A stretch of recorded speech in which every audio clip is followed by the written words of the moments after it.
Andika somo letu kutoka kwenye ulemavu wa kiroho ili uweze kuingia kwenye lango lako. Yaani ninaomba unisikilize kwa makini sana. Na mtu anayeandika aandike kwa utulivu sana. Tutakapoanza kuomba tuombe kwelikweli. Tutakapoanza kuomba tuombe, na ninaamini ushindi upo. Kama umekuja na beseni, Mungu akubariki sana. Somo letu ni kutoka kwenye ulemavu wa kiroho ili uweze kuingia kwenye malango yako ama kwenye lango lako.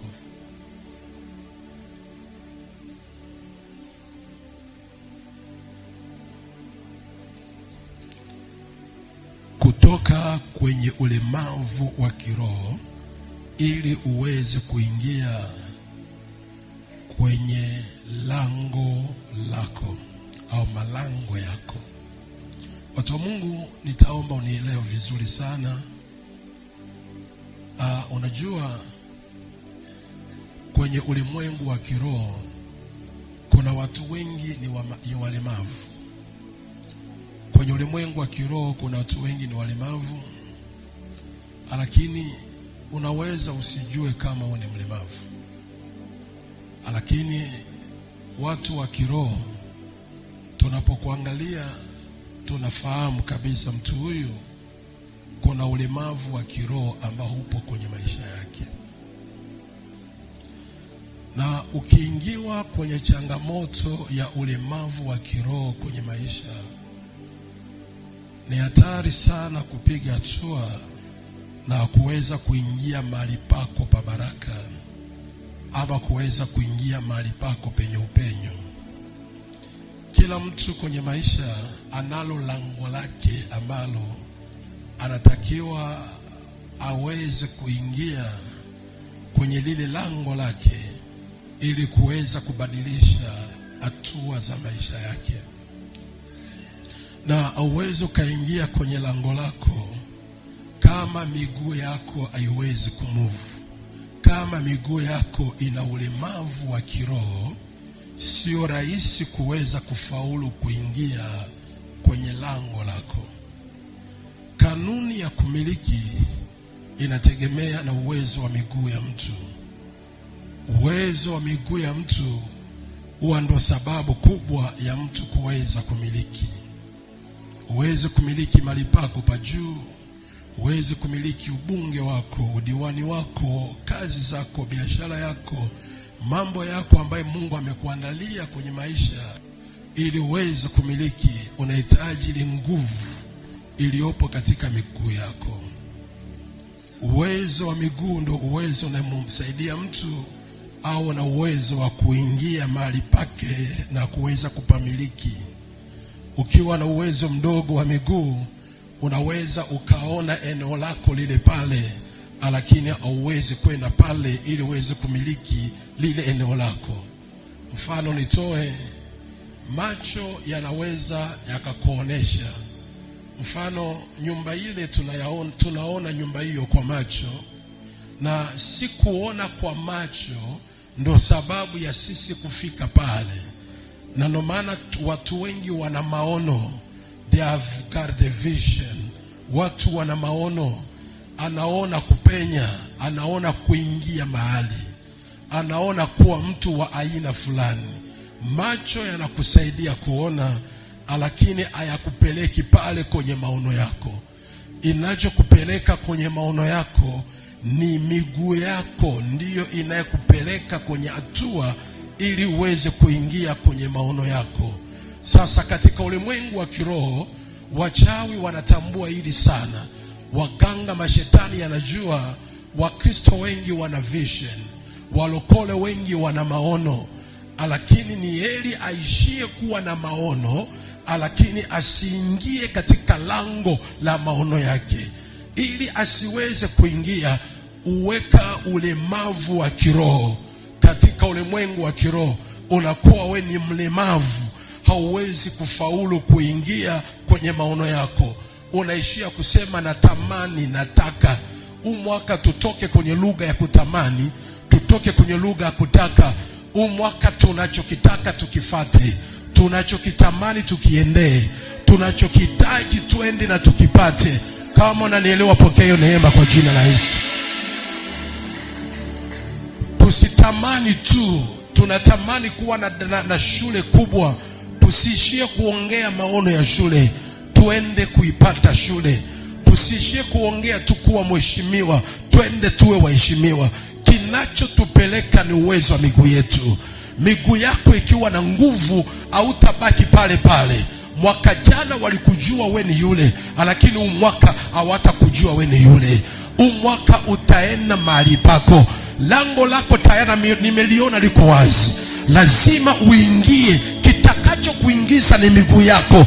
Na itoa leo kwenye ulemavu wa kiroho ili uende uingie. Sema amen kama tuko pamoja. Sema tena amen. Hebu naomba ufungue Samueli wa pili. Fungua Samueli wa pili. Katika ulimwengu wa kiroho watu wengi tumekuwa ama wamekuwa walemavu wa kiroho. Anatamani, anataka, lakini hawezi kwenda pale ambako anatamani. Kuna vitu vingi tunavyo ndani ya mioyo yetu. Tunatamani kuwa watu wa aina fulani, tunatamani kuwa watu wa aina fulani, lakini adui kwa kuweka ulemavu wa kiroho tunashindwa kuwa vile ambavyo tunatamani tuwe. Wafalme wa pili, Samueli wa pili, ubarikiwe sana. Samueli wa pili ile sura 22. Samueli wa pili ile sura ya 22. Samueli wa pili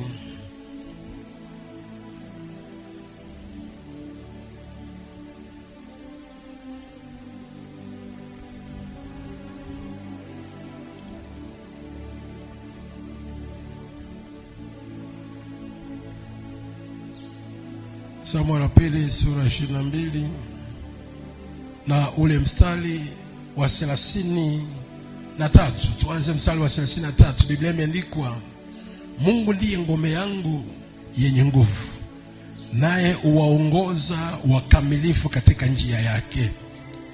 Mungu ndiye ngome yangu yenye nguvu, naye uwaongoza wakamilifu katika njia yake. Mstari wa 34, uifanya miguu yangu kuwa kama kulungu na kuisimamisha mahali pangu pa juu. Narudia tena, Mungu ndiye ngome yangu yenye nguvu, naye uwaongoza wakamilifu katika njia yake. 34, uifanya miguu yangu kuwa kama kulungu na kunisimamisha mahali pangu pa juu. Anasema mahali pangu pa juu, mahali pangu pa juu, sio kukusimamisha mahali pa juu. Hajaongelea mahali pa juu, anasema mahali pangu pa juu. Mtu yoyote ana mahali pake pa juu, ana sehemu yake ambayo Mungu amemwandalia pa heshima. Mungu, uwe unatambua uwe hautambui, uwe unajua ama ujui, katika maisha ambayo unayaishi una mahali pako pa juu, una eneo lako la heshima. Tukiongelea mahali pa juu tunaongelea maeneo ya heshima. Ndio maana Biblia inasema uwatoa watu mavumbini, uwaketisha na wakuu. Mungu anakutoa chini, anakupeleka juu. Mahali pangu pa juu, mahali pa juu ni mahali penye heshima ambako Mungu anakuwa anamwandalia mtu, anakuwa amemweka mtu. Mtu huyu ana mahali pake pa heshima, penye asali yake, penye maziwa yake. Watu wa Mungu, iko hivi, kama haujafika mahali pako pa heshima, kuna namna uwezo ukapata heshima. Hata kama ukihitaji heshima, unaweza usiipate tu kwa sababu haujafika mahali pako pa juu ambako Mungu amekuandalia heshima. kuna vitu hauwezi ukawa navyo, kuna vitu hauwezi ukavipata hata kama ni vya kwako, lakini hauwezi ukavipata kwenye mazingira fulani ulionayo, huwezi kuwa navyo kwenye sehemu fulani ulionayo. Vile vitu vimewekwa ama vimeandaliwa mahali pako pa heshima, ndipo kuna aina ya vitu fulani ambavyo Mungu ameviweka juu ya maisha yako. Mahali pako pa heshima ndiko kuna aina fulani ya watu ambako Mungu aliwaweka pale. Ukifika mahali pako pa juu, kuna mabadiliko ya chakula, kuna mabadiliko ya mavazi, kuna mabadiliko ya muonekano, kuna mabadiliko ya kuongea, kuna aina ya watu fulani ukiketishwa mahali pa juu. Ndio maana Daudi anasema, Mungu uniandalia mahali pangu pa juu, uniketisha mahali pangu pa juu. Kosa kubwa ni kufa bila kufika mahali pako pa juu. Labda mahali pako pa juu ni kwenye ndoa yako, mahali pako pa juu ni kwenye biashara, labda mahali pako pa juu ni kwenye kazi yako, labda mahali pako pa juu ni kwenye huduma, labda mahali pako pa juu ni kwenye ubunge wako. Lakini tunachojua, Mungu akuketishe mahali pako pa juu.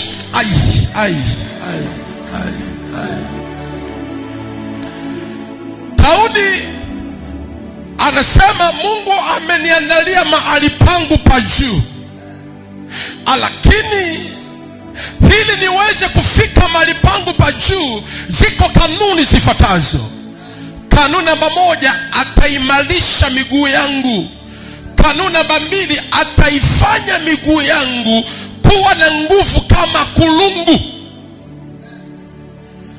Miguu yangu iwe na uwezo, aifanye miguu yangu. Si kwamba wewe uifanye, Bwana aifanye. Mungu ni roho. Tunapoongelea Mungu tunaongelea roho. Tukiongelea shetani tunaongelea roho. Kama Mungu anaweza kafanya miguu ya mtu ikawa na uwezo kama kulungu, shetani naye ana uwezo kufanya miguu ya mtu ikawa na ulemavu, isiweze kufika mahali pake pa juu. Kwa maana viumbe vya rohoni vina uwezo wa kufanya, vina uwezo wa kutengeneza. Miguu yako ina nguvu kama kulungu, ama miguu yako iwe na ulemavu. Lakini leo ni siku ya Bwana aifanye miguu yetu iwe na nguvu kama kulungu. Ambaye ananielewa singekaa hapo, angesimama akasema amen. I don't understand this. Hebu inua mikono yako juu hapo ulipo. Kuna walemavu hapa, nataka mtu asiye mlemavu mwaka mandirabo.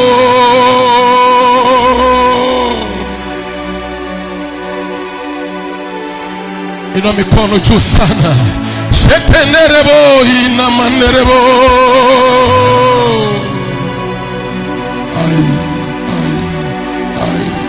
Hauna haja hata kusimama. Ukiwa umekaa hivyo hivyo, inua mikono yako juu. Shekenerebo.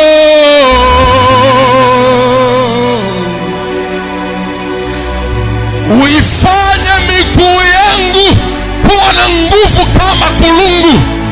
Bwana ndiye anafanya, sio mimi, ni Bwana. Naomba Bwana majeshi atembee katikati ya watu waliofungua mioyo hapa. Naomba Bwana majeshi atembee katikati ya watu walio na imani, aifanye miguu yao iwe na nguvu kama kulungu.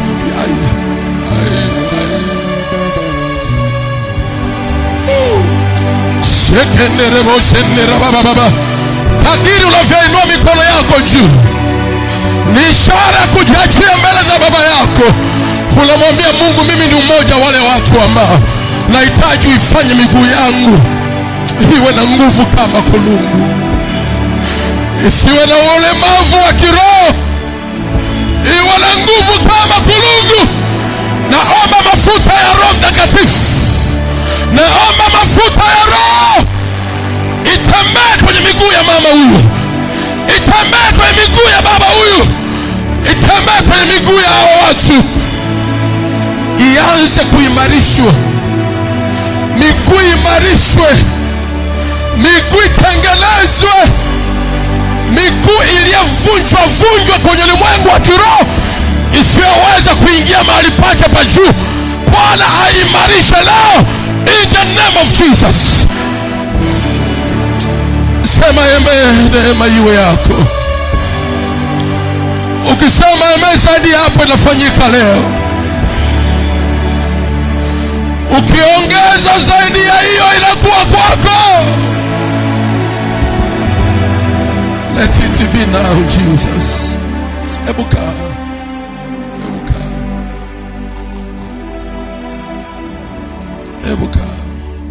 Matira wo shaba. Uifanya miguu yangu kuwa kama kulungu. Kulungu ni nini? Labda tunapoongelea kulungu au hujaijua kulungu ni nini? Kulungu ni mnyama ya jamii ya swala. Kulungu ni mnyama ambao anaenda jamii ya swala. Kulungu ana nguvu kwenye miguu yake. Akikimbizwa na simba, akikimbizwa na dubu, kulungu huwa ana uwezo wa kuruka hata makorongo. Kulungu ana uwezo wa kukimbia na kumzidi simba na kumwacha achoki kwenye miguu. Anakimbia sana. Swala ni mnyama ambaye ni mdogo fulani, lakini kulungu anakuwa mkubwa kidogo, na kulungu pembe zake huwa zinaota, zinakuwa kubwa kama matawi ya miti. Nani anamfahamu kulungu? Anakuwa kama matawi ya miti, yakizidi huwa yanakatika yenyewe, yanatoka, yanaanza kuota upya tena. Daudi ni mtaalamu wa poli, anajua uwezo wa kulungu, uwezo wa ayala, anajua mnyama yukoje.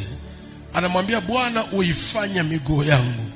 Alitengeneza miguu ya Daudi ikawa na nguvu kama ya kulungu, ili kumsaidia kwenda afike mahali pake pa juu. Miguu yako inapokuwa na uwezo, miguu yako inapokuwa na nguvu, inakusaidia kumove. You move on ili ufike mahali pako ambako Mungu amekuandalia. Miguu yako isipokuwa na nguvu, utakuwa ni mtu wa kuzungumza na kuongea, lakini uweze ukachukua hatua yoyote. Na ndio maana kuna watu mwaka jana walibeba maono mengi sana, walikuwa na maono ya kufanya vitu vikubwa, lakini kwa bahati mbaya adui alifanya miguu yao kuwa kama ya konokono. Alifanya miguu yao kuwa miguu ipo kama nini, kama kobe, hawezi kupiga hatua, anaenda kwa kusuasua. Ninakuombea kama Mungu aishivyo, Bwana, miguu yako ilibadilishwa kwenye ulimwengu wa kiroho, iliyotengenezwa na wachawi na waganga. Ninarejesha lako damu ya Yesu. Sema juu. Kuna watu unawaangalia hapo, miguu yao sio yao. Jelani yako hujui tu, miguu alionayo sio yake. Na ndio maana kuna jinsi anasikia vitu vinatembea miguuni, ni konokono inatembea, ni jogoo inatembea kwenye miguu, kwa sababu imefanywa kuwa kama, imetengenezwa. Haijafanywa kuwa kama kulungu, imefanywa kuwa kama kitu fulani. Wengine kuna magamba yanatoka kwenye miguu, wengine kuna namna miguu inawaka moto, wengine miguu inavimba, wengine miguu yake inakufa ganzi. Ameisha tumia dawa siku hadi siku, lakini miguu haijabadilika, bado inakufa ganzi vile vile. Ameenda kwa kutumia dawa, anabadilishiwa dawa, bado miguu inakufa ganzi. Kuna wengine wakilala usiku, unasikia miguu kama inavutwa. Haujajua imetengenezwa kuwa. Leo ni siku ya Bwana juu ya maisha yako, ya kurejesha miguu yako kwenye wasilia yake, ya kurejesha miguu yako. Teramandaraboka papa shaketerebo shani mama manteka poko shapapa iketereboko shapa. Watu wa Mungu nisikilizeni, you never know this. But what I'm speaking to you, that is very true things. Naongea ukweli usiopingika. Kuna namna ambavyo uwezi elewa wewe, uwezi jua. Miguu yako ilishagabadilishwa. Bwana aliifanya miguu ya Daudi imekuwa na nguvu kama kulungu. Kuna watu ufanya, watu wa Mungu nimeshafundisha ya kwamba tukiongelea Mungu, Mungu sio mwili. Mungu ni roho. Mungu ni roho anayeishi mbinguni na anatawala katika ulimwengu wa roho wa Mungu na malaika zake. Shetani pia naye ni roho anayeishi kuzimu, anatawala katika ulimwengu wa kiroho wa shetani na malaika zake. Asilimia ya kazi ya Mungu anaifanya, shetani pia uikopi hivyo hivyo, naye uitenda. Kama aliweza kuifanya miguu ya Daudi kuwa kama kulungu, kulungu ni mnyama, ndivyo anaweza akaangalia ni mnyama gani dhaifu, ni mnyama gani asiyofaa, niifanye miguu ya huyu mwenye sifa iwe kama kobe, iwe kama mnyama asiyeenda kasi. Hii ni miguu yake iwe na ulemavu kwenye ulimwengu wa kiroho. Unashangaa upenyi na upige hatua ya kwenda, sababu kubwa miguu imefanywa, imetengenezwa. Kwa nini la Mungu asikufungue? Kwa nini la Mungu asifungue miguu yako uende mahali pako pa juu kwa damu ya Yesu?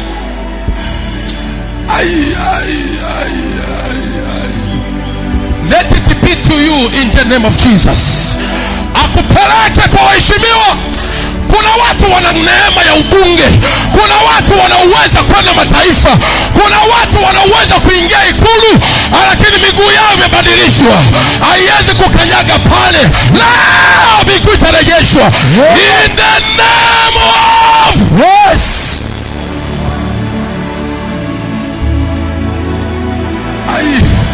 Yes. Amen. Tekaraboko shaba. Manderebo shanne mama iterabo satama hapa. Naona miguu inaenda kwa wakubwa hapa. Naona miguu inaingia ikulu. Naona miguu itaingia bungeni. Naona miguu inaingia kwa waheshimiwa. Leo narejesha miguu yako. Narejesha miguu yako. Ila miguu ya biashara kubwa, miguu ya hoteli kubwa, miguu ya elimu kubwa, na inarejesha Jesus. Yes. Yes. Yes. Am I talking to you? Am I talking to you? Yes. Hebu inua mikono juu. Hebu niinue mikono juu. Sogea hapa. Hebu inua mikono juu. Let me talk to you now. I feel the power. Yes. Ai peka shapa. Ona miguu ya heshima. Ona miguu ya heshima. Ona miguu ya kukutana na mabunge, wadiwani, mawaziri. Na yachilia kwako la Jesus.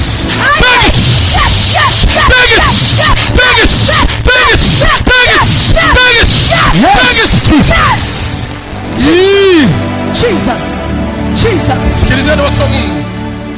Huyu baba ndio Bwana ana uwezo mkubwa ndio wa kuingia ikulu. Ndio baba. Wa kukaa na wabunge na mawaziri. Yes. Kuna namna adui alifunga miguu. Prophesy. Akakamata miguu yake. Hey. Kuna vitu anavifikiriaga kuvifanya ila anachoka tena na hacha. Ndio. Kuna mambo anafikiria kuteka hatua lakini anaacha. Uwezo Mungu aliweka ndani yake si uwezo kuketisha na watu wa chini. Ndio. Ni uwezo watu wakuu. Hata kama wataki yeye watamfuata. Hata kama kikataa watamtafuta. Maana ndio neema Mungu aliweka ndani yake. Fungua baba, fungua baba, fungua baba. Ema toki tu somebody here. Ndio. Prophesy. Nisikilize. When I begin this, Jesus. Tafundisha. Jesus. Tabiri baba, tabiri. Ongea. Tafundisha. Ongea baba, usijizuie. Madhabahu ile kanyaga hii madhabahu. Hii madhabahu ile kanyaga. Ndio. Mungu ndiye alikuleta, sio wewe. Amen. Fungua baba. Is God bring you here?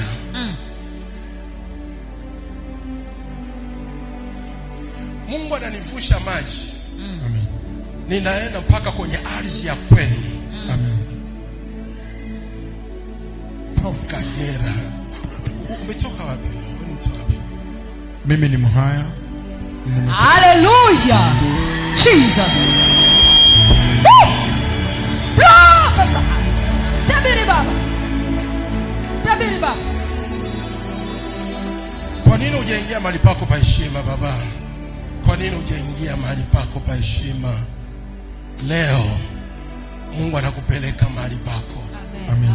Nisikilize, utatafutwa na watu. Nina majina matatu naletoa mbele. Kuna jina la Janet ambaye naletoa mbele, atakutafuta. Janet, who is Janet? Amen. Janet ni mke wangu. Hey!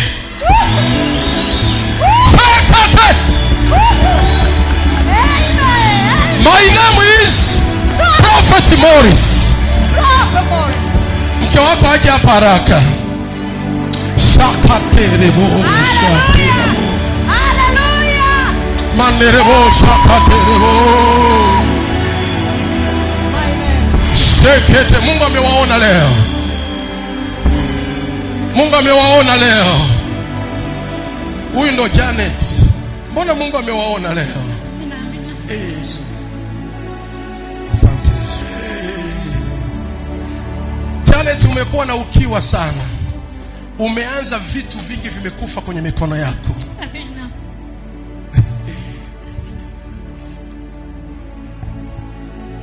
Hebu semeni amen. Sema tena amen. Amen. Shout fire. Fire. Shout fire. Fire. Shout fire. Fire. Ai. Janet. Mama mtulivu. Mama uliyetulia. Mama uliyesimama. Janet, there is some spirit ambayo leo nataka tuivunje. Tunasema hizi roho za kuishia njiani, ya kuanza vitu vinaishia njiani. Unaanza vitu vinakufa, unaanza vitu havisimami imara. Leo nataka nivivunje, alafu niachilie baraka kwenye maisha yako. Amen.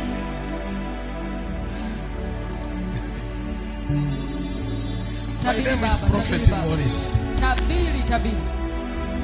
Hebu nipeni break kidogo nifundishe. Hawa watu na wabariki. Amen. Amen. Janet, nishike mkono. Nishike mkono. Kila roho ya betrayed, watu umewaamini sana, lakini hawajajibu kulingana jinsi ulivyowaamini. Umetenda kwa watu ila wamekulipa mabaya sana. Kuanzia leo Mungu anarejesha uwezo wako.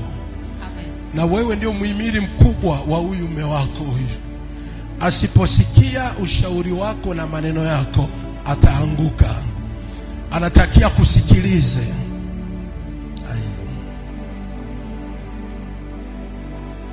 Mungu akowaleta hapa bure, alitaka awaingize mahali penye ikulu. Mna neema ya serikalini. Mnatakiwa muingie serikalini, na Bwana anawaingiza kwa jina la Yesu. Amen. Amen. Amen. Kuna mtu yeyote anawajua watu ambao mlioko hapa? Mama Edith anajua. Mzee, natakiwa uingie serikalini. Wewe una uongozi wa huruma sana. Ni kweli kabisa baba. Amen. Nimekuwa mwenyekiti wa serikali ya mtaa miaka 10. Nimekuwa mjumbe wa mkutano mkuu mkoa wa Mwanza. Nimekuwa kiongozi wa CCM wilaya Nyamagana, na mwaka wa jana nimegombea ubunge katika wilaya Nyamagana. Hallelujah.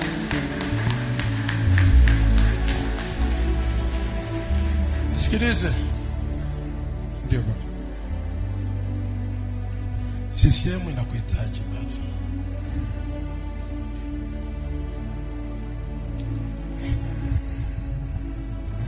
Shatoka huko.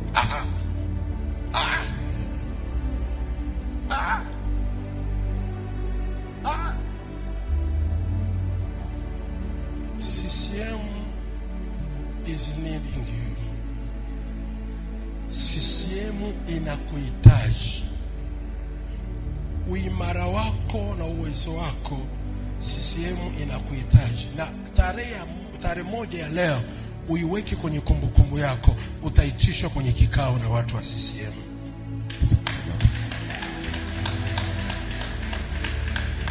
ubunge na uheshimiwa na utaka, kuna nafasi utapewa kwenye CCM. Nani anasema hivi hapa? Nenda ukae, tutaonana baadaye. Barikiwe Janet, barikiwe ukae. Piga makofi ya nguvu.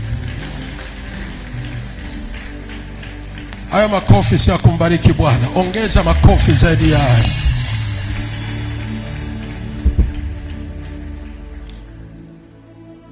Salasina ngapi tumesoma? 34.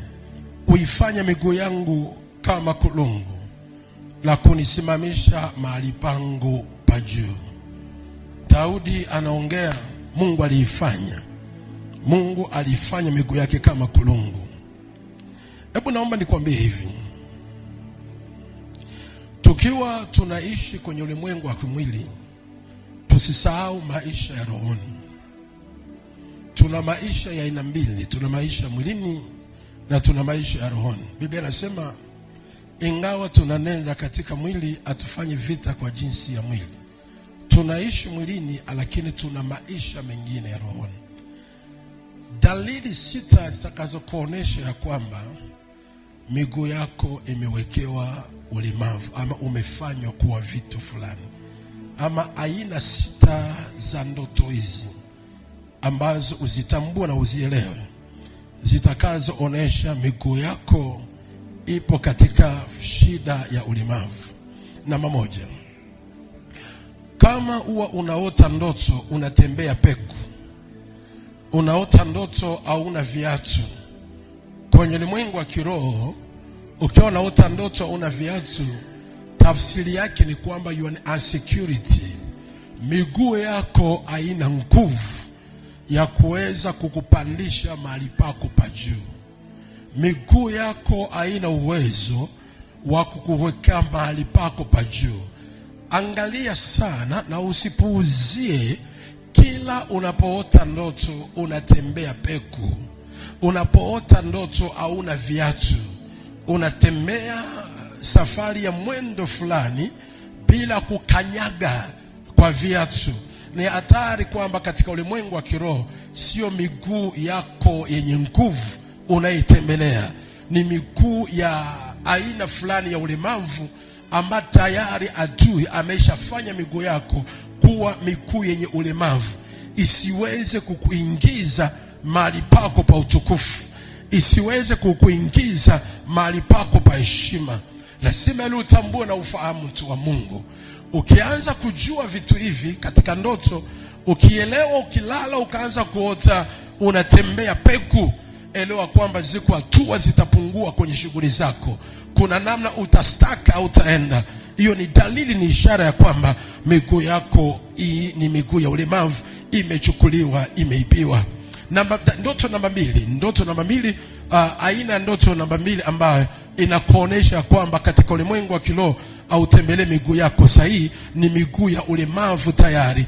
Unapoota ndoto unaibiwa viatu, unaibiwa viatu, ama mtu anachukua viatu vyako, anachukua viatu vyako akakupa hata vya kwake. Huyo mtu amebadilisha miguu yako, amechukua viatu vyake alafu amekuwekea vya kwako, ama amebadilisha viatu vyako vilikuwa ni vya kuchomeka, vya kuingiza, amekupa viatu ambavyo si vya kuingiza, ni vya kutembea kawaida, anabadilisha hatua zako. Mtu ambaye anakimbia hawezi akavaa viatu vya wazi, lazima avae viatu vya kuingiza. Kwa hiyo hiyo ni dalili za kujua kwamba katika safari ya maisha yako kuna ulemavu wa kiroho kwa upande wa miguu yako. Miguu yako haiwezi kukupa nguvu ya kuweza kuingia mahali. Huwezi kupata nguvu ya kwenda. Utashangaa kuna vitu vitaenda kwako katika hali ya kusuasua, vitaenda taratibu sana, havitaenda kama inavyotakiwa, havitaenda kama ilivyopangwa, vitatembea katika hali ya kusuasua. Kwa sababu ya ndoto hiyo, ni shetani anakuwa ananyemelea miguu yako ili kuifanya kama jinsi anavyotaka yeye, ili kuifanya maisha yako yasipige hatua sana. Sema amen kama tuko pamoja. Ndoto namba 3 lazima uelewe hivi. Mfano, unaota ndoto unacheza mpira. Unaota ndoto unacheza mpira, lakini ukifika kwenye goal unashindwa kuingiza goal. Ukipiga mpira ingii, goli haingii. Elewa kwamba miguu yako imeibiwa, ina ulemavu wa kiroho. Kama wewe unacheza mpira, alafu mpira unashangaa kila unapojitahidi kufunga unakosa kufunga, hauwezi kufunga, it means that miguu yako haina nguvu ya kukufikisha ama kukupeleka mahali pako pa juu. Nielewa vizuri. Haina uwezo, haina nguvu ya kupeleka mahali pako pa juu. Inategemea na nguvu ya miguu yako ili uweze kuingia mahali pako pa juu. Namba nne, unaota ndoto unatembea, lakini miguu yako inaishiwa nguvu. Unakuwa unatembea, lakini unashangaa kwenye ndoto umo miguu yako haina nguvu. Miguu inaishiwa nguvu. Unaoneshwa kabisa wewe ni mtu mkubwa na liko eneo lako la juu ambao unatakiwa uliendee. Kuna mahali pako pa heshima ambao unatakiwa uende, lakini kwa bahati mbaya adui amekufuatilia kwenye ulimwengu wa kiroho, kaifanya miguu yako ikose nguvu, kaifanya miguu yako haina uwezo wa kukupeleka pale. Unashangaa miguu yako inakuwa haina nguvu. Unapotembea unaishiwa nguvu kabisa. Miguu hata kama kuna mahali kwa unapanda, unashangaa tu hauna nguvu ya kupanda pale. Mtu wa Mungu, usichukulie rahisi. Si hapo ulipo karizika. Kuna mahali pako pa juu ambako unatakiwa ufike, lakini kwa sababu ya ulemavu wa miguu yako haujaweza kufika pale. Angalia ndoto zako, itakuonesha ya kwamba hakika hapa kuna shida katika miguu yangu ambayo inanifanya nisifike pale. Namba tano, unaota ndoto. Ukiwa unaota ndoto unakimbizwa, alafu unaishiwa nguvu. Watu wanakukimbiza lakini hauwezi kukimbia. Yaani hauwezi kukimbia, unashangaa kabisa hauwezi kukimbia na huko unakimbizwa, lakini hauwezi kukimbia. Tafsiri ya hiyo ndoto, you have no power, hauna nguvu ya miguu ya kukuweza kufikisha mahali pako. Utakaa eneo hilo muda huo vitu hivyo kwa miaka nenda rudi, kwa sababu hakuna miguu inayokupa nguvu ya kukuingiza pale. That is a big problems. Utashangaa usiende kabisa pale. Unakimbizwa na mtu, unaona kabisa huyu hapa ananikimbiza, anataka kukupiga, lakini unajitahidi kuinuka ukimbia, uwezi. Unajitahidi ukimbia, lakini unaona miguu kabisa hauwezi kukimbia. Very mistake. Tatizo ni miguu. Tatizo ni miguu. Imeibiwa, imebadilishwa. Miguu yako haikuwezi kupeleka sehemu yako. Namba 6, unaota ndoto unabebwa.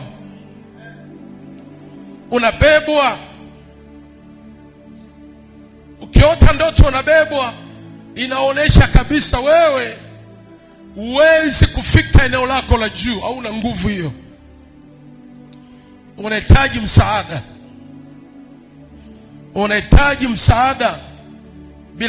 Bila shaka wewe kwenye ulimwengu wa kiroho una ulemavu.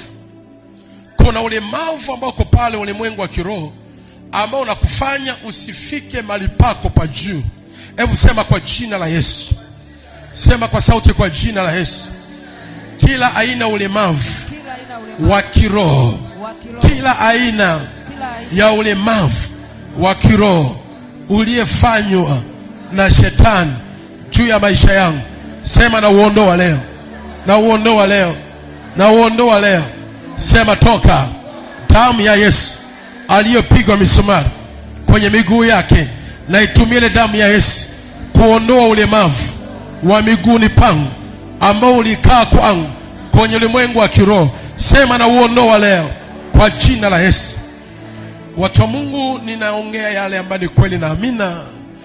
Unapopuuzia vitu kama hivi, elewa kwamba siku zinavyokuja zile dalili zinatoka rohoni, zinaama mwilini.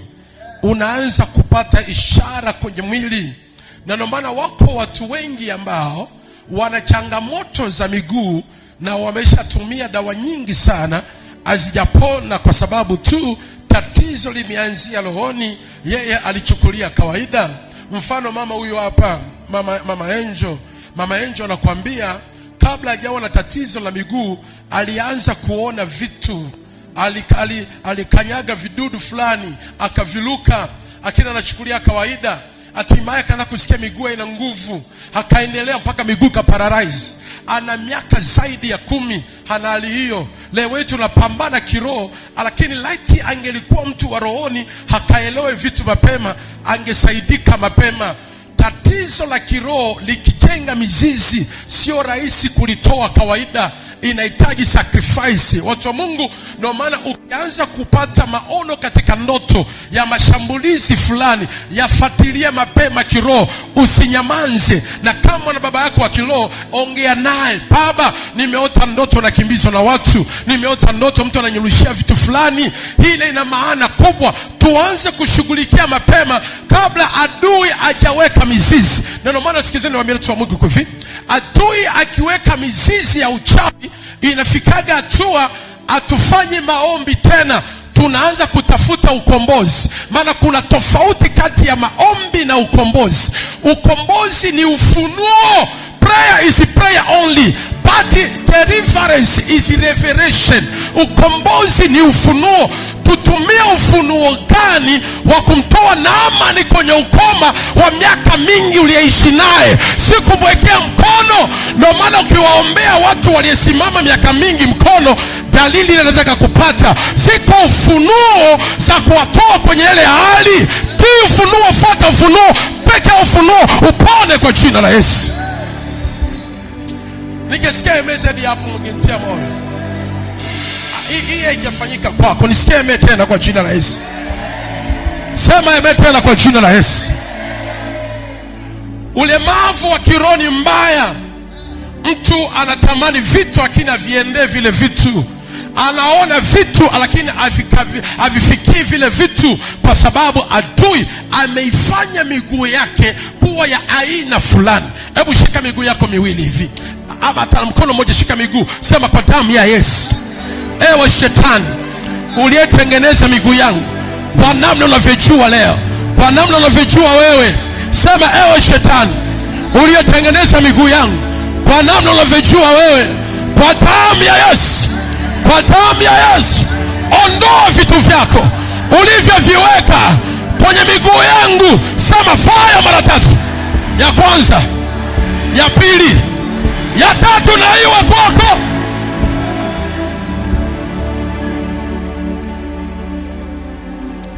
Matendo ya Mitume ile sura ya 3.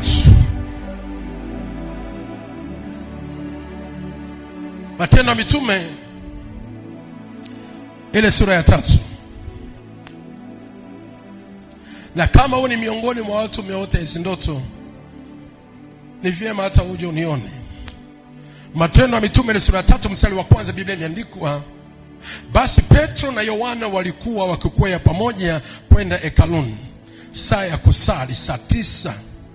Na mtu mmoja aliyekuwa kiwete toka tumboni mwa mamaye alichukuliwa na watu, ambaye walimweka kila siku katika mlango wa hekalu uitwayo Mzuri, ili aombe sadaka kwa watu waingiao ndani ya hekalu. Ubaya wa kuwa mlemavu. Mtu huyu alikuwa ni mlemavu wa kiroho na ikaapia hadi mwilini. Huyu mtu, watu walikuwa wakimbeba,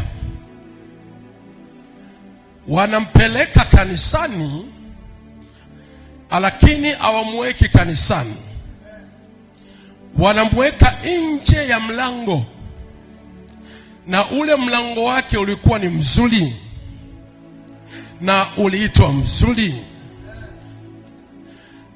Mlango wake ni mzuri, lakini hana uwezo wa kuingia katika mlango wake mzuri. Lakini beautiful door, mlango mzuri unayefaa sana, mlango mzuri wa maana sana, mlango mzuri wa heshima sana. Bahati mbaya ulemavu wake aliyekuwa nao hakuweza kuingia kwenye mlango wake mzuri. Alikuwa anakaa nje ya mlango mzuri, hakiuangalia mlango mzuri. Biblia imeandikwa vizuri, watu walikuwa wakipita pale wanaingia kwenye ule mlango mzuri, yeye akisimama nje ya ule mlango hakiuangalia watu wanavyoingia pale. Watu wakiingia hawaingii vibaya, wengine wanaingia wamevaa vizuri, wengine wana perfume nzuri, wakipita pale wananukia vizuri. Yeye anawasikia na anaifurahia perfume nzuri, wanaingia kwenye mlango mzuri, yeye anabaki nje ya mlango kwa kosa moja tu, kwa sababu ya ulemavu aliyekuwa nao. Niangalie ndani ya nafsi yake, ndani ya moyo wake, alikuwa akishawishika na kutamani, huu mlango ni mzuri na watu wanaingia ndani, hawaingii watu wabaya, wanaingia watu wazuri, wanavaa vizuri, lakini mimi siwezi kuingia kwenye mlango wangu mzuri kwa sababu ya ulemavu. Unashangaa huyu anaingia kwenye ndoa yake, wewe upo tu hujaingia kwenye lango hilo, unakaa nje. Ulemavu nje ya lango ni nje ya muujiza wako. Nje ya lango mzuri ni nje ya baraka yako mzuri. Nje ya mlango mzuri ni nje ya kazi yako nzuri. Nje ya mlango mzuri ni nje ya mahali pako pazuri. Nje ya mlango mzuri ni nje ya maisha yako yenye afya nzuri. Sababu ya kutokuingia kwenye afya yako nzuri, kazi yako nzuri, biashara yako nzuri, ni sababu wewe ni mlemavu. Hauwezi kwenda ili ukaingie mahali pako pazuri. Jamaa huyu anaangalia alivyoona ana namna na hawezi tena, na anatamani kuingia, hawezi. Kazi yake ilikuwa ni kuomba sadaka. Kuna watu ni waombaomba leo, lakini si maisha yao ya kuomba. Kuna watu wanahitaji misaada ya watu, lakini maisha yao si wa kusaidiwa. Laiti Mungu leo hii atakapoimarisha miguu yako, hautasaidiwa tena na watu, utaingia mwenyewe kwa jina la Yesu. Akipita mke na mme wakishikana mikono, wanaingia kwenye mlango mzuri, yeye anasema laiti na mimi ningelikuwa nina miguu ya kuweza kushika na mimi mke wangu, tukaambatana naye tukaingia kwenye lango hili zuri, lakini siwezi kuingia kwa sababu sina miguu, mimi ni mlemavu. Mtu yoyote mlemavu wa rohoni utamani, lakini hawezi kuvifikia. Anataka I want, nataka niwe na kiwanja mwaka huu, nataka niwe na gari mwaka huu, nataka nijenge nyumba mwaka huu, nataka niolewe, lakini hawezi kuingia kwenye lango la ndoa kwa sababu ni mlemavu. Ataingiaje pale? Lakini anataka, kinachokuingiza ni uwezo wako. Miguu yako ina nguvu gani ya kukuingiza pale? Haina nguvu. Kwa hiyo utatamani. Huyu baba alikuwa anatamani, akiona watu wanafurahi, ona unayemevaa, huyu amevaa, laiti na mimi siku ya kuingia hapa na mimi ningevaa hivi nikaingia, lakini hawezi, ni mlemavu. Sema nakataa ulemavu kwa jina la Yesu. Msinifunje moyo, ongeeni kwa sauti. Sema nakataa ulemavu kwa jina la Yesu. Sema nakataa ulemavu kwa jina la Yesu. Kila ulemavu wa kiroho uliyesimama kwenye maisha yangu, sema na ukataa. Lango hili la mwaka huu, lango hili la mwaka huu ni lango nzuri kwenye maisha yangu, lazima nitaingia kwenye lango la afya, lango la biashara, lango la ufugaji, lango la kazi. Sitokai nje ya lango. Huu ndo lango watu wanaingia. Haleluya! Aisha katapa.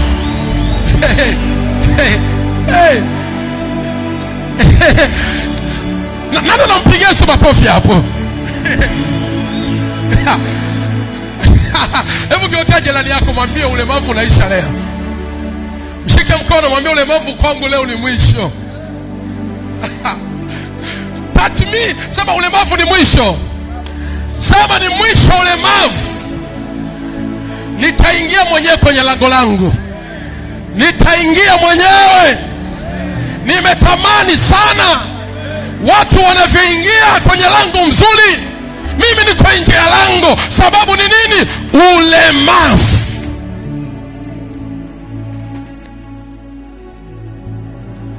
Ai, sema mashetani, mapepo, wachawi waliotengeneza miguu yangu kuwa na ulemavu, sema wapigwe leo. Wapigwe leo. Wapigwe leo.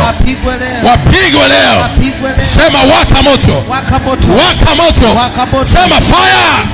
Mara moja. Ya pili. Ya tatu. Ya nne. Ya tano. Ya sita. Ya saba. Sema tena.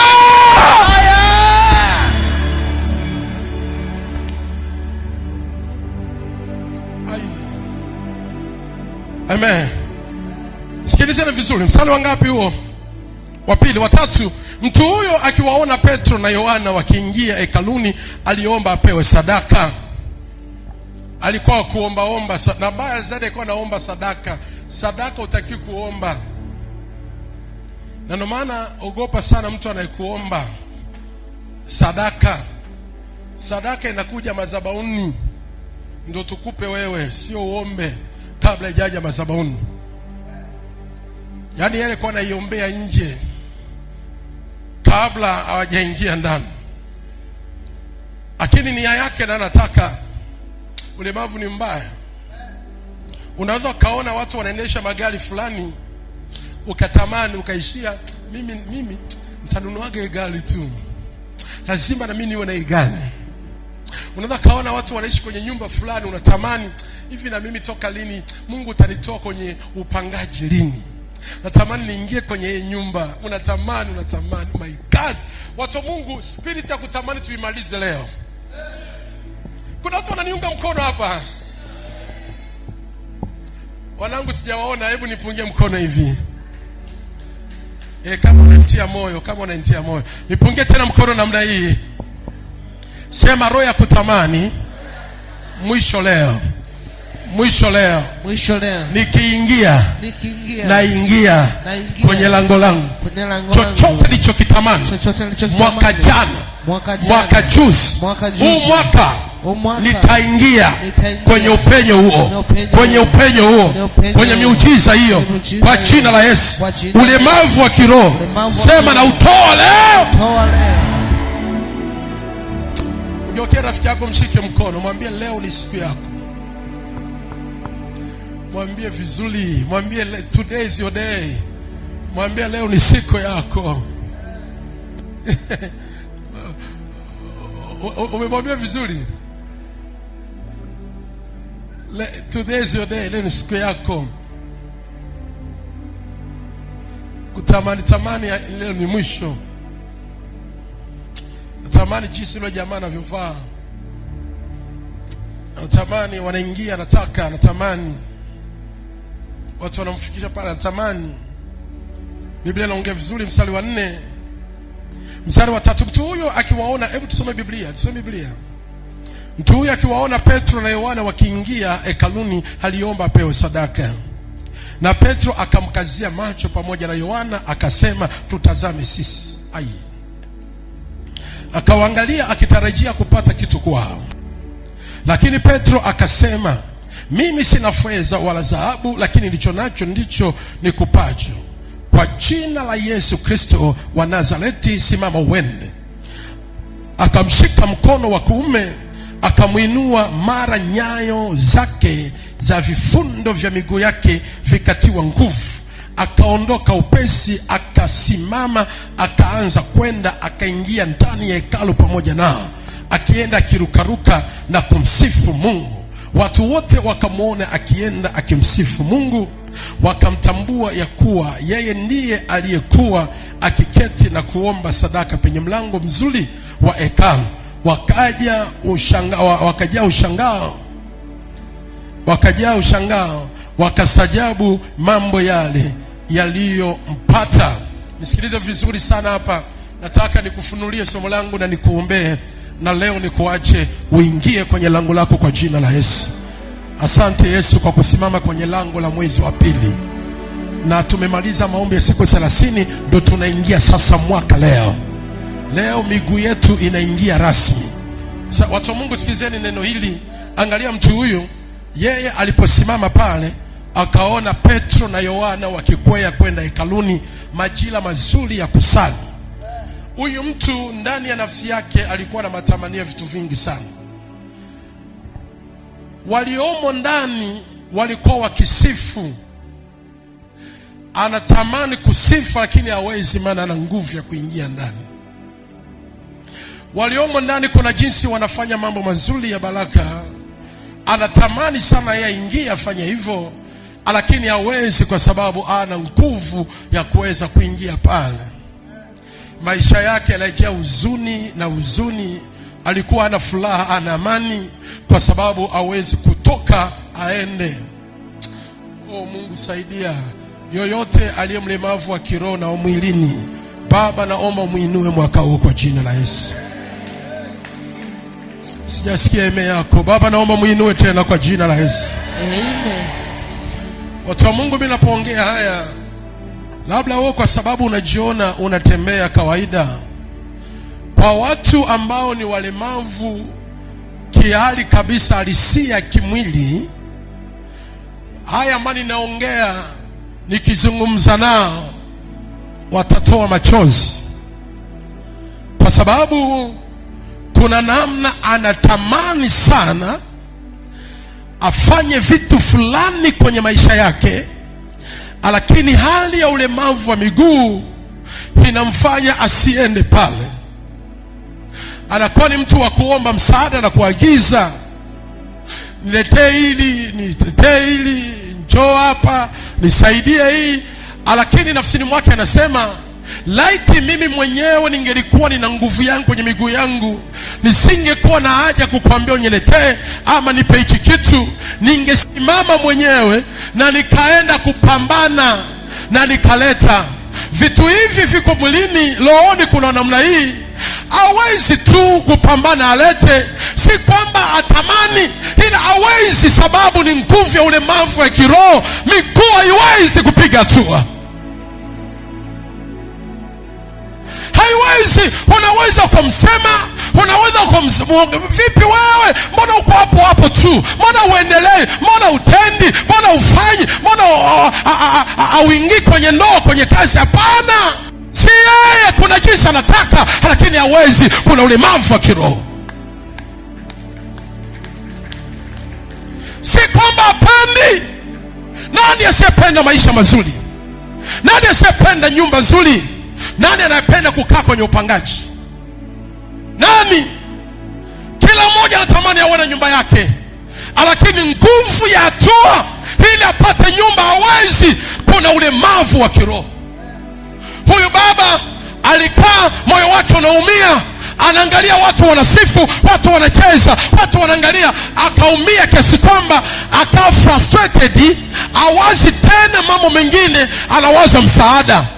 Bahati nzuri Petro na Yohana ni watu wa kiroho, walipomwangalia hawakuona msaada anayeomba, walijua kuna msaada wa ziada anaohitaji ili maisha yake yainuke. Amen. Wakamwambia hivi, we have no money. Unajua maana yake? Hatuna pesa. Maana yake ni hivi, toka tukufahamu toka tukujue ukiwa na miaka 20 umepewa hela sana, lakini haijabadilisha maisha yako, bado uko hapo hapo kwenye ulemavu. Tumekujua umepewa hela sana. Mtu mwenye ulemavu ukipewa hakuna cha kupewa kinabadilishaga maisha ya mtu. Anachotafuta mtu ndicho kinampeleka mtu mbele. Usipewe tena mwaka huu, lazima Bwana usisikie amen. Usisikie amen. Sema mtu wa Mungu.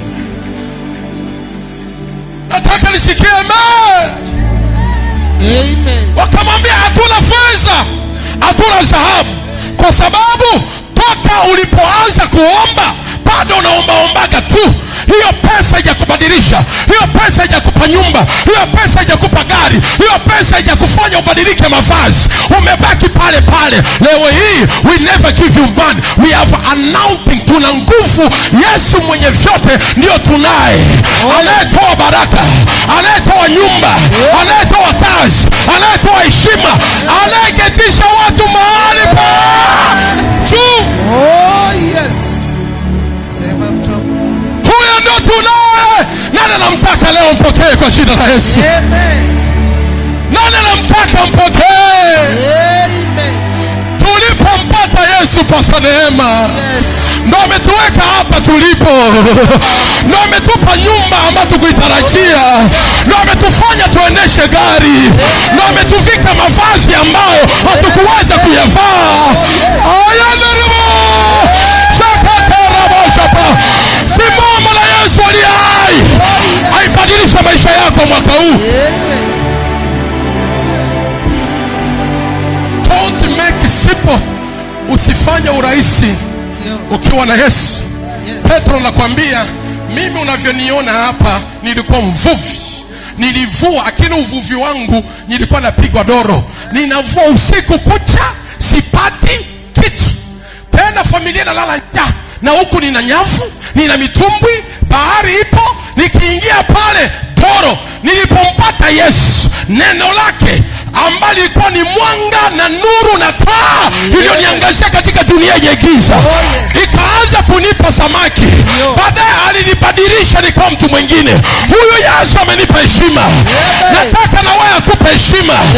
Akutoa kwenye ulemavu, akutoa kwenye uyatima, akutoa kwenye utasa, akutoa kwenye upangaji, akutoa kwenye kukosa biashara, akutoa kwenye kukosa kazi, akutoa kwenye ukawaida. Ramandarabo shapa papa, rekete shapa rama shapa. Huyu Yesu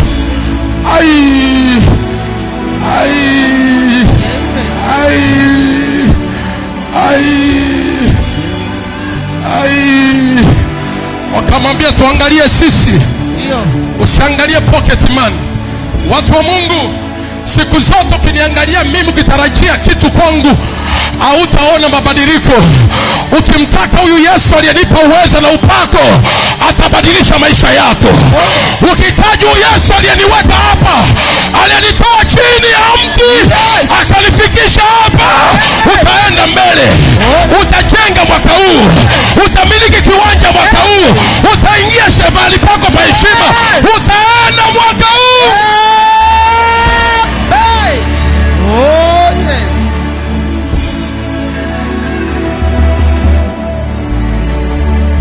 Don't judge me. Usinijaji. Usinichukie. Baba hajanisaidia hela, Baba hajanipa mavazi. Ninaye Yesu nitakayekupa leo, mchana wa leo. Huyu atakupa mavazi ambayo mimi nisingekupa. Huyu atakupa nyumba ambayo mimi nisingekupa. Huyu atakupa gari pesa ambayo mimi nisingekupa. Shataka pa. Ulipompokea, ukamshika, ukamfuata, ulipungukiwa nini? Ulikuwa una kitu, leo unavyo vitu. Ushuhuda upo. Acha Yesu afanye kazi kwako. Oh yes. Oh yes. Nani mpigie Yesu makofi zaidi hapo? Amen. Nani anasema amen? Amen. Sharabu, shirabu, shikitiribu, sharabu, shaba. Mungu nisikilizeni. wakati nilipookoka nilimwambia Bwana, sitaki kuwa mlokole wa kuingia na kutoka. Sitaki niwe mshirika tu niingie nitoke. Yes. Nataka niwe mtumishi. Namtaka Yesu. Amen. I need him. Namtaka Yesu. Amen. Na nilipomtaka Yesu nilikubali kuacha vyote. Nikaanza upya. Ndugu walinicheka, I remember this. Wakaongea mengi. Nilimwamini Yesu niliye naye. Do you believe Jesus? Unamwamini Yesu wako?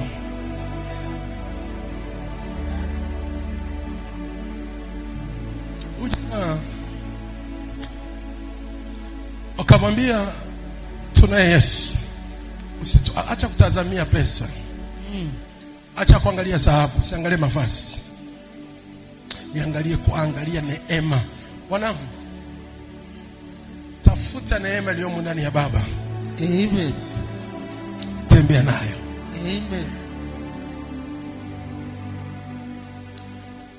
Akakaza macho. Yesu akamwambia, Petro akamwambia, kwa jina la Yesu wa Nazareti, simama uende. Alipoanza kusimama hawezi, akamshika mkono, akamwinua, akamshika mkono. Naomba leo simama once, na utakapokuwa unalegalega kibiashara, kikazi, Mungu akuinulie mtu akushike mkono, akuinue mtaji wako tena kwa jina la Yesu. Amen. Si akubebe, akushike mkono, akuinue. Sijakwambia akubebe, akushike mkono. Mahali ulipoanza unaanza kulegalega, akushike mkono. Huu mwaka utashikwa mkono, utainuka kwa jina la Yesu. Professor. Ai, umeanza wewe hatua ya siasa, yuko atakaye kushika mkono akuingize mahali pako. Amen. Wakamshika mkono, akainuka, akaanza kutembea. Alipotembea, akukimbilia nyumbani kwao, akaonesha baba yake. Akukimbilia kazini kwake, alikuwa na kiu ya kuingia kwenye lango lake. Alikuwa na haja kuingia kwenye lango lake. Alipoanza kutembea, akaangalia malango yake ndo haya. Akaingia kwenye lango lake, akiingia kirukaruka, watu wakashangaa. Sio ndo yule mlemavu huyu? Sio ndo yule aliyekuwa hawezi kuzaa? Ameingia kwenye lango lake. Na wewe mwaka huu 2026 unaingia kwenye lango lako. Unaingia kwenye heshima yako. Unaingia kwenye ndoa yako. Unaingia kwenye biashara yako. Unaingia kwenye ubunge wako. Unaingia kwenye miradi yako. Unaingia lao Jesus. Tabiri zaidi mtamu. Akaingia. Akuingia kwa kutembea. Alirukaruka. Imeandikwa tutaruka kama ndama. Naomba na wewe urukeruke utakapoingia kwenye nyumba yako, kwenye biashara yako. Huu ndio mwaka uliokubaliwa na Bwana. La raboko shatarama ya tapashapa. Roho Bwana amenipaka mafuta jana wa leo, ili nimtangazie mama mmoja, baba mmoja, mwaka uliokubaliwa na Mungu juu ya maisha yake. Na ndio huu mwaka wa lango lako kuinda, lango kuwa wazi. Natangaza mwaka wa maisha yako, mwaka uliokubaliwa, mwaka uliokubaliwa. Ndio huu mwaka wako. Sauti amen. Amen. Professor.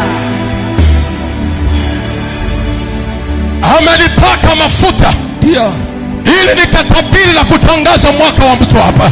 Amen. Watu wa Mungu, miaka mingi uliaibika, miaka Mungu ulikaa kawaida. Huu mwaka ni wako kwa jina la Yesu. Amen. Mwaka malango yako wazi kwa jina la Yesu. Inueni vichwa vyenu, mfalme utukufu aingia. Ndio wewe, ingia kwenye lango lako kwa jina la Yesu. Yes. Inua mikono juu. Naona malango yameinua vichwa. Naona malango yameinua vichwa. Naona malango yameinua vichwa. Yamkaribisha mfalme wa utukufu. Malango yameinua vichwa. Hebu simama, inua mikono yako juu. Yes.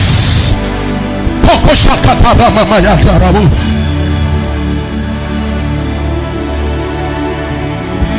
Inua mikono, taka nitabiri hapa. Nitabiri juu ya malango. Naona malango ya utukufu yameinua vichwa vyake. Fuma macho, inua mikono. Watoto inua mikono wote, simameni. Yes. Jesus. Jesus. Jesus. Inuani vichwa vyenu enyi malango. Mfalme wa utukufu aweze kuingia. Ni nani aliye mfalme wa utukufu? Ni wewe uliyeingia mwaka huu.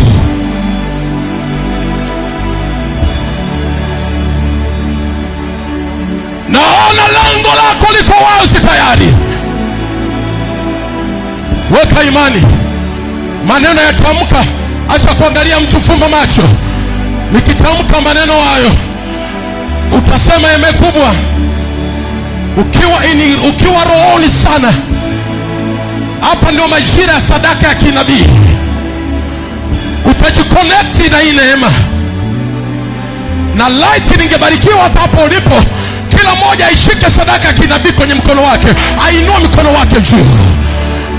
Naona malango yameinua vichwa tayari, yako wazi. Nataka nikuingize kwenye malango yako. Baba, sadaka yako ya kinabii kwenye mkono wako, inua mkono. Sheka para mama ndirebo shapapa. Mandirabu. Shirika parina mandirebo. Terebo shapa. Imani, tembea na yule aliyesimama katika imani. Shatara mama. Inua mikono juu. Kama tayari umeshabeba sadaka yako, inua mikono juu. Shakatera boko shapa. Nasimama kama nabii wa Mungu aliye hai. Nabii wa majira haya, ambaye Bwana ameniinua kwa majira haya kwa ajili yako wewe. Ninaona lango limesimama, liko wazi juu yako. Daudi akasema, inueni vichwa vyenu enyi malango, mfalme wa utukufu aweze kuingia. Naona lango la heshima liko wazi. Nataka niliachilie. Inua mikono. Lango la heshima. Heshima serikalini. Heshima kwa ndugu zako. Heshima kwa nyumbani kwenu. Heshima kwa watu wanaokuzunguka. Lango lake liko wazi. Pokea neema kuingia kwa jina la Yesu. Ingia kwenye lango la heshima. Ingia kwenye lango la heshima. Sisikie meo. Ingia kwenye lango la heshima. Pokea Jesus. Inua mikono, fumba macho. Hapa ndiko mahali malaika analeta majibu. Ndio mahali malaika. Naona lango la ndoa limefunguliwa. Kama uliishi na mwanaume bila ndoa, naona lango la ndoa. Kama uliishi bila ndoa, naona lango la ndoa limefunguliwa. Ninaliachia kwenye maisha yako. Ingia kwenye lango la ndoa kwa jina la Yesu. Pokea uwezo wa kuingia. Pokea uwezo wa kuingia. Pokea Jesus. Naona lango la uchumi, lango la fedha, lango la pesa limefunguliwa. Na liko wazi tayari. Adui alikuwa amefunga lango la pesa, lango la uchumi, uchumi kwa kataa. Na malango yamefunguliwa, yako wazi. Naachilia uwezo wa wao kuingia kwenye lango lako la pesa. Pokea uwezo wa kuingia kwa damu ya Yesu. Pokea uwezo wa kuingia kwenye lango la pesa. Pokea uwezo wa dola. Pokea uweza wa dhahabu, pokea uweza wa almasi, pokea uweza wa euro, pokea uweza wa shilingi, pokea Jesus. Inua mikono, fumba macho. Lango la kazi limefunguliwa. Waliostruggle bila kazi miaka mingi, lango la kazi. Huo umesoma hujasoma, Bwana amefungua lango la kazi. Vichwa vya utukufu vimefunguliwa malango yake. Ninakuingiza kwenye lango la kazi. Ingia kwa jina la Yesu. Pokea lango la kazi. Ingia kwa jina la Yesu. Receive Jesus. Inua tu mikono, fumba macho. Lango la afya. Huu mwaka utatembea na afya. You'll never die. You'll never die. Lango la afya. Magonjwa ya presha yanapotea, magonjwa ya sukari, magonjwa ya typhoid, UTI sugu, figo, magonjwa ya mapafu, kifua, uvimbe tumboni, kila mahali popote kwenye mwili wako wenye udhaifu kwenye afya, Bwana amefungua lango la afya. Utaingia mwaka huu na afya njema. Ingia kwenye lango la afya. Pokea afya kwa damu ya Yesu. Pokea kwa damu ya Yesu. Receive Jesus. Inua mikono. Nashangaa wewe unazuba unaangalia mtu, kwa nini? Mungu anatembea hivyo. Hauna haja kumwangalia mtu. Inua mikono, fumba macho. Baba, naachilia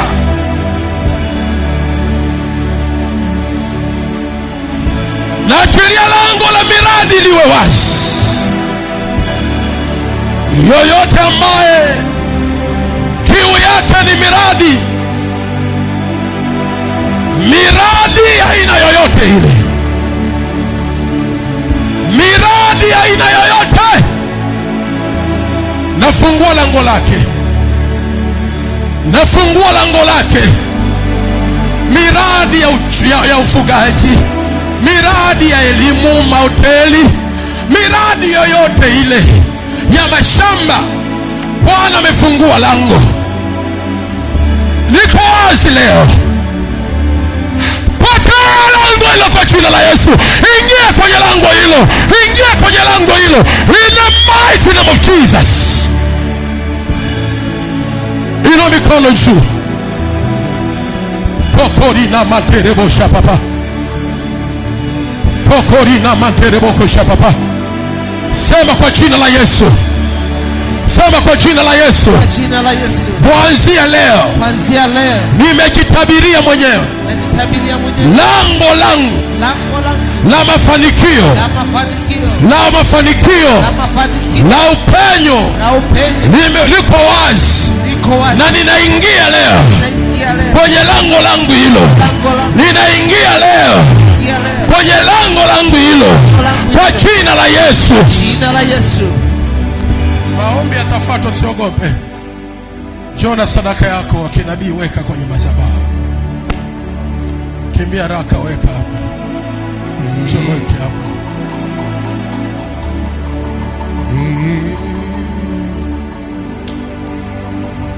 Sikuiti hukumu ila shuka.